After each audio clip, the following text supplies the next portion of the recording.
കേരളത്തിൽ വലിയ ആരാധക പിന്തുണയുള്ള താരമാണ് ലയണൽ മെസ്സി. മെസ്സി ഒരു നോക്ക് കാണാൻ കണ്ണിൽ എണ്ണയൊഴിച്ച് കാത്തിരിക്കുകയായിരുന്നു കേരളത്തിലെ ആരാധകർ. മെസ്സി വരുമെന്നും പിന്നീട് വരില്ലെന്നുമുള്ള റിപ്പോർട്ടുകൾ ആരാധകരെ ആശങ്കയിലാക്കിയിരുന്നു. ഒടുവിൽ മെസ്സിയും സംഘവും നവംബർ 17-ന് കേരളത്തിലേക്ക് വരുമെന്നായിരുന്നു റിപ്പോർട്ട്. അർജന്റീനയും ഓസ്ട്രേലിയയും തമ്മിലുള്ള സൗഹൃദ മത്സരം കൊച്ചി ജവഹർലാൽ നെഹ്റു സ്റ്റേഡിയത്തിൽ നടക്കുമെന്നായിരുന്നു പ്രഖ്യാപനമുണ്ടായിരുന്നത്. ഇതിന്റെ ഭാഗമായി കൊച്ചി സ്റ്റേഡിയത്തിൽ നവീകരണ പ്രവർത്തനങ്ങളടക്കം ആരംഭിച്ചിരുന്നു. എന്നാൽ ഇതാ മെസ്സി ഉടൻ കേരളത്തിലേക്ക് വരില്ല എന്നുള്ള വിവരമാണ് ഇപ്പോൾ ലഭിക്കുന്നത്.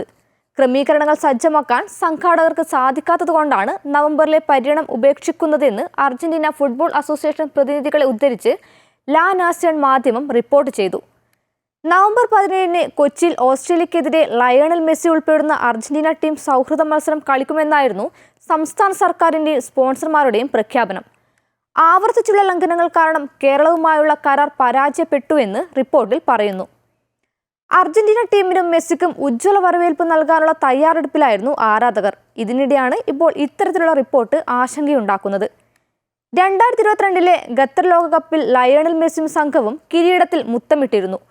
ഫുട്ബോളിൽ ഒരു താരത്തിന് സാധ്യമാകുന്നതെല്ലാം മെസ്സി നേടിയിട്ടുണ്ട്. കരിയറിന്റെ അവസാന സമയത്തിലൂടെയാണ് മെസ്സി കടന്നു പോകുന്നത്. വിരമിക്കുന്നതിന് മുൻപ് മെസ്സിയുടെ മാന്ത്രികത കേരളത്തിന്റെ മണ്ണിൽ കാണാമെന്നുള്ള ആരാധകരുടെ പ്രതീക്ഷകൾക്കാണ് ഇപ്പോൾ കരിനിഴൽ വീണിരിക്കുന്നത്.